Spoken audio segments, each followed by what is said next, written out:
Hey everybody, this is Dr. Javay, and I'd like to welcome you to another edition of Latte Talk. We have Dr. Nura Mowzoon, who I am really proud to call her my friend. She received her postgraduate and doctoral degree at Nova University, and she's currently teaching at Arizona State University. I believe in Arizona. Please enjoy. This is going to be great. I'm also including the link for one of her talks at an LA conference. Please enjoy that one as well. Thank you so much for watching. Have a wonderful day. Do you have your latte? It's brewing. I figured we're gonna chat before I get it. I'm gonna be so amped tonight when I try to go to sleep. All right, everybody. I am so excited. I am so thrilled, and I'm so really honored to have that I can call her one of my friends. You can, you better. Dr. Nura Mowzoon, and I usually, Nura, just to let you know, I usually have an introduction before our interview. So probably I've already introduced you in the introduction. So everybody knows you're in American family and all your credentials and all of that. So this is so different than anything dental. Because most of my topics are with dentists or dental related, and I just wanted to do something different. And I have people lined up actually, which is going to be great. And by the way, this is Latte Talk. I just want to make sure you. All right. Okay, we're good. I'm ready. I'm good to go. I'm gonna be like this by the end of it, but I'm ready.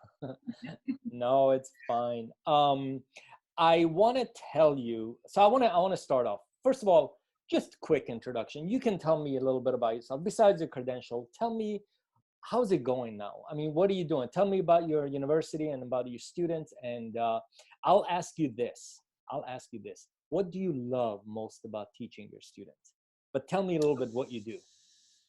So I have basically two jobs. On one hand, I teach full time at Arizona State University. Am I supposed to drink coffee every time you do? Because I feel like that's. You know what? It doesn't hurt, but you don't have to. It's not a rule. It's a rule you have to have it around you, but you can pick it up anytime. So I teach full time at Arizona State, and I teach the social sciences. So my classes are all, revolving around sociological topics. So tell me, what is it? Because I teach and I just love it. Tell me, what do you love most about your students and what happens and all the good stuff? I think what I really love is because I have a lot of freshmen and sophomores in my classes, and so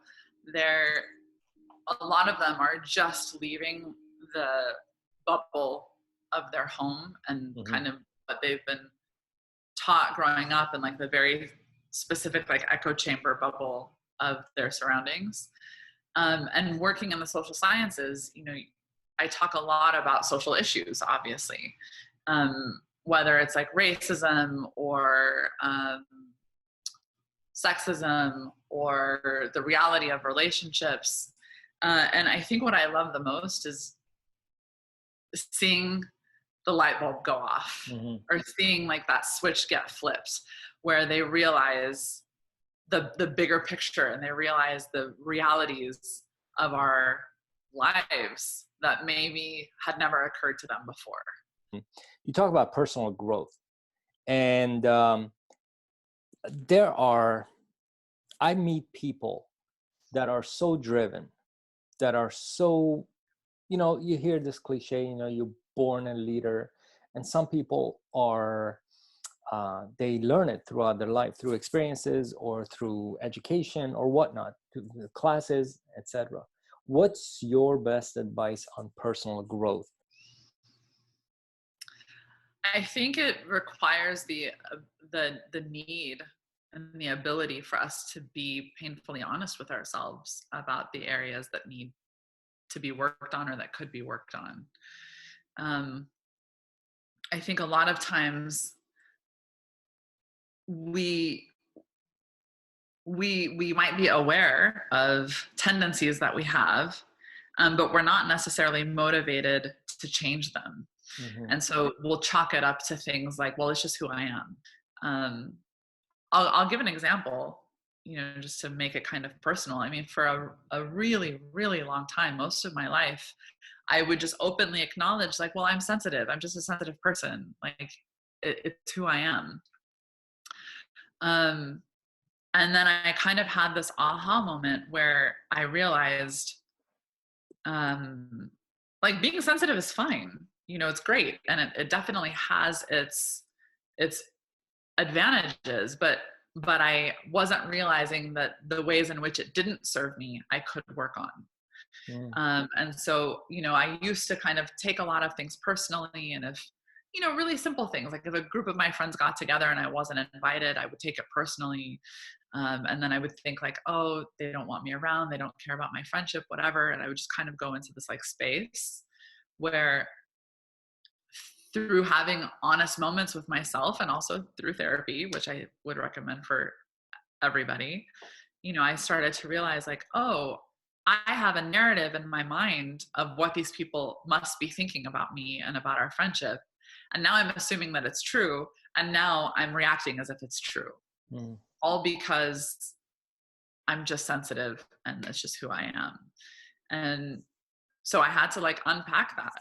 And I like what you said, because and I know people that talk themselves into their character, if that makes sense.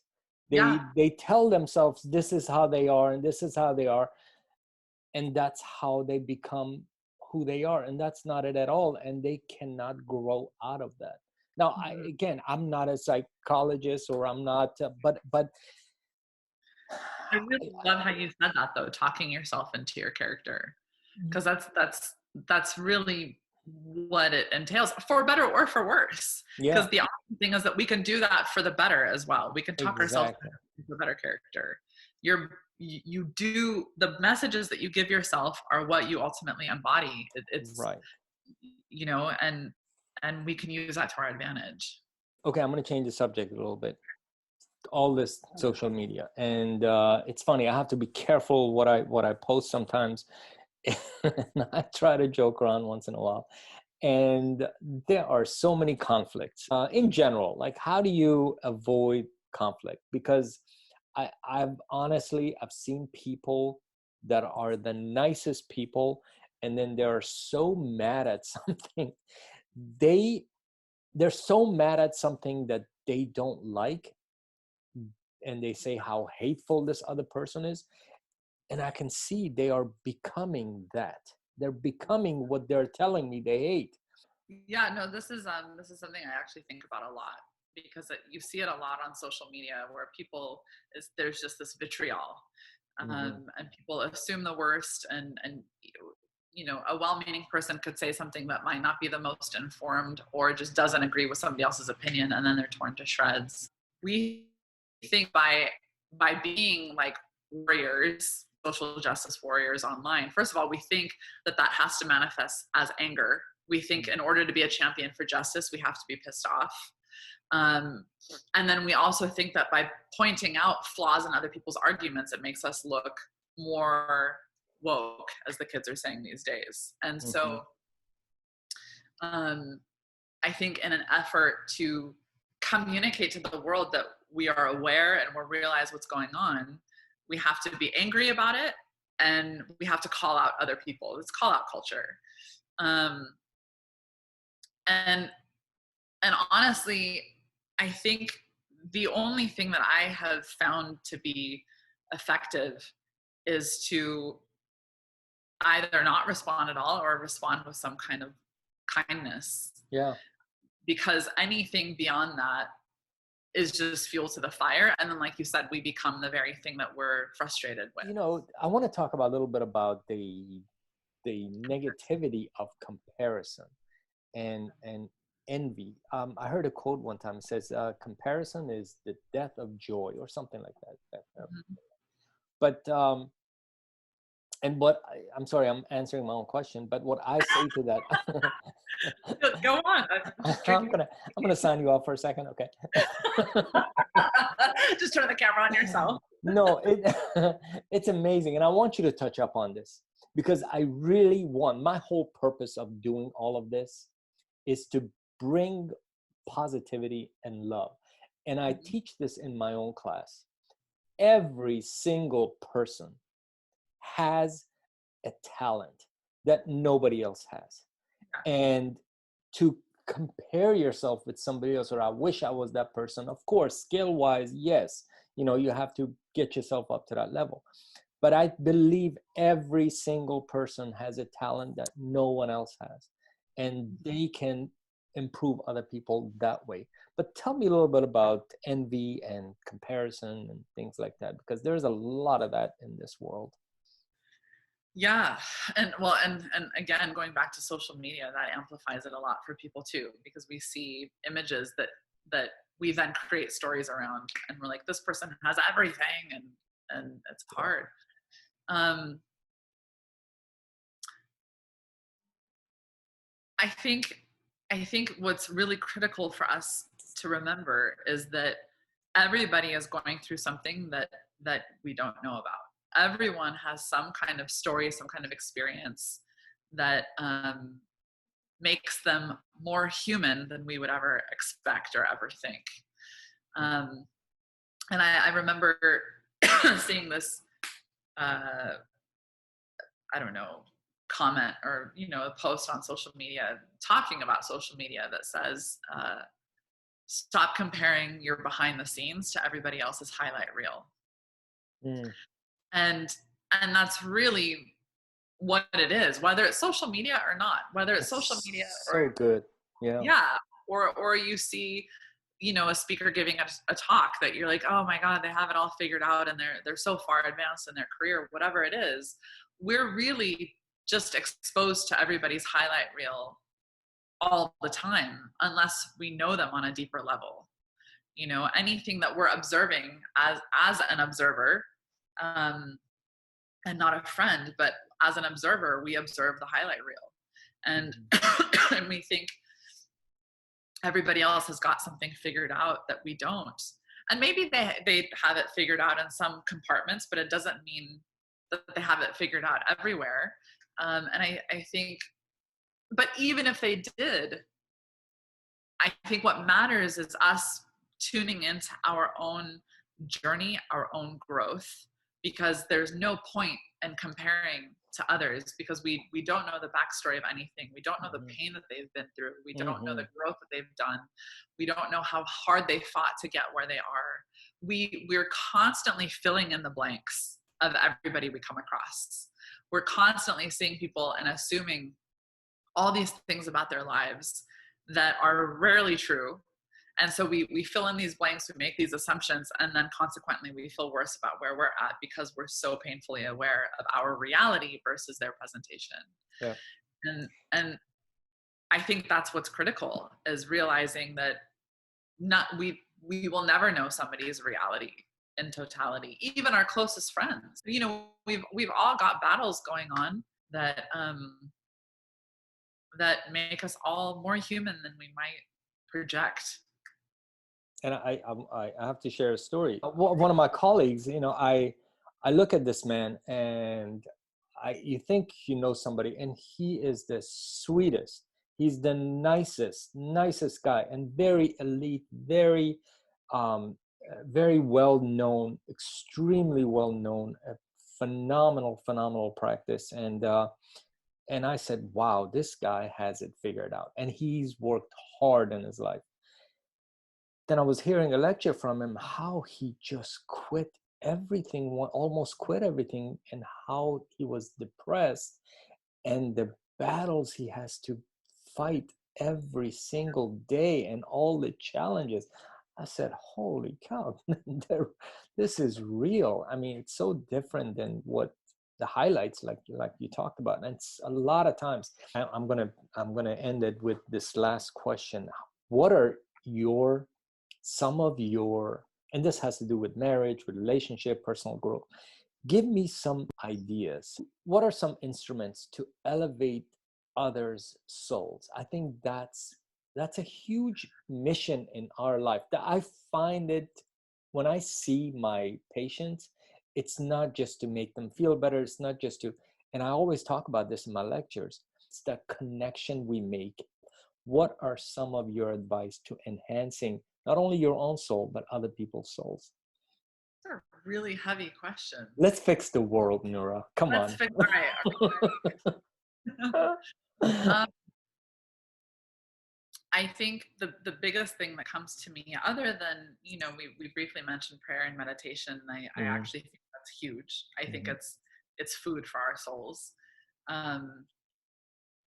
So regardless of someone's religious belief system or spiritual belief system or whatever it is, I think prayer and meditation it's like water for us. The next to that, the biggest thing that comes to me is really having an outward orientation, an other orientation rather than a self orientation. There's a quote from the Baha'i faith that is one of my favorites.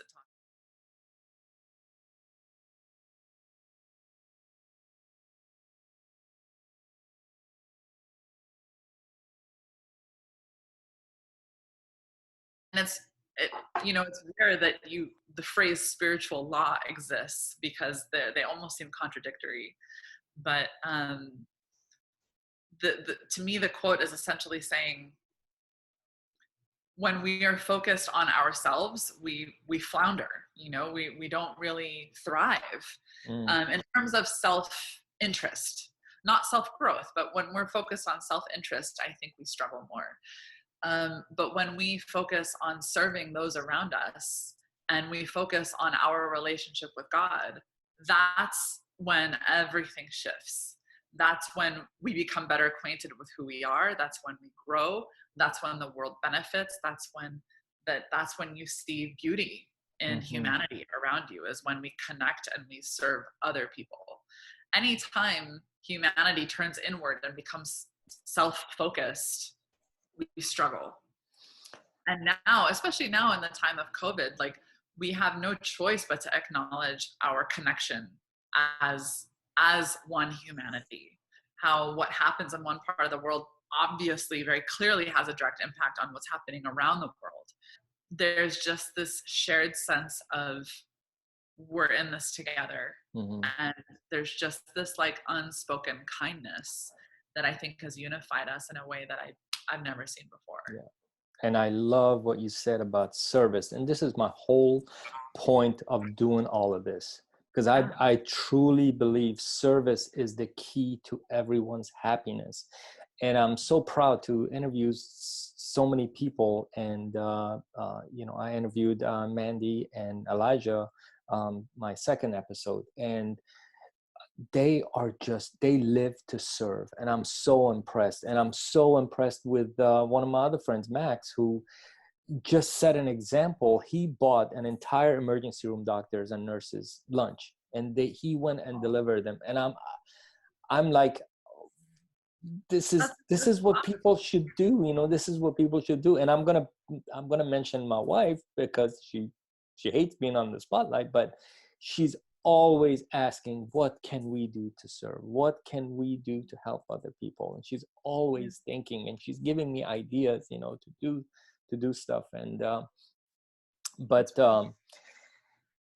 on that note, I really, really appreciate it. This was really, really great. I'm not an expert in anything, but just talking to people like this, I learned so much, and it just shows how much I need to work on my own stuff to learn. Yeah. But I really appreciate what you do in your work. And like you said, it's true service, how much you help others. No, I think I am grateful for the opportunities that I have to try to help people, but we all have those opportunities. I happen to have it in a specific way professionally. I think your profession is a huge service to people as well. We all have equal ability to be of service in whatever way. So true. I really, truly appreciate your time. And it's really an honor. And thank you for letting me do this. And the honor was all mine. It was all mine. I am like all fidgety now because I've had so much coffee. that's the whole point. But no, I was so flattered to be invited to do this, and I really appreciate it. Listening, we really miss you on here. You know, the times you were at getting your education in Nova, and then you moved to Arizona, and then when we come to Arizona and go into Persian room, you can't beat that. Or go to the Grand Canyon, and you know. Or that's right. That's right. Should I share that story? Should I share the story? No. No. Okay. I won't share that one. My poor son is still traumatized. He's fine. Not hard. Let me tell you something. I gotta tell you, his hair is like this now, and he is so cute. All right. Well, thank you so much, Nura. You have yourself a great day, and I know you got classes, and really appreciate your time. It was all my pleasure. Thank you for asking me to do this. I loved it. It was great. All right. Take care.